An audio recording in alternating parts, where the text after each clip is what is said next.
Hi மக்களே, இன்றைக்கி நண்டு மசாலா செய்ய போகிறோம். நண்டு மசாலா செய்வதற்கு தேவையான பொருள்: வெங்காயம், தக்காளி, கருவேப்பிலை, கொத்தமல்லி, குழம்பு மிளகாய்த்தூள், இஞ்சி பூண்டு பேஸ்ட், மஞ்சள்தூள், சின்ன வெங்காயம், தேங்காய், சின்னதாக ஒரு தக்காளி போட்டு பேஸ்ட்டாக அரைச்சி எடுத்துக்கிட்டேன். ஒரு பாத்திரம் வச்சு தேவையான எண்ணெய் விட்டுட்டு கடுகு கொஞ்சம் போட்டுக்கலாம். வெங்காயம் போட்டுக்கலாம்.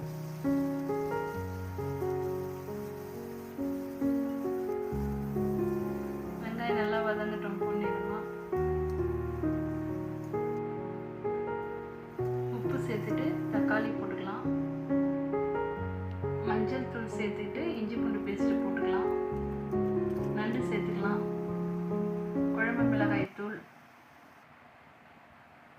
புளி கரைசல் கொஞ்சமாக,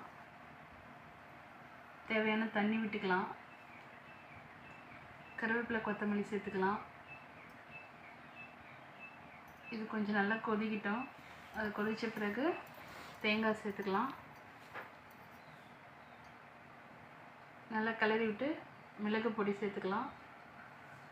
கருவேப்பிலை, கொத்தமல்லி சேர்த்துட்டு அவ்வளோதான், நண்டு மசாலா ரெடி.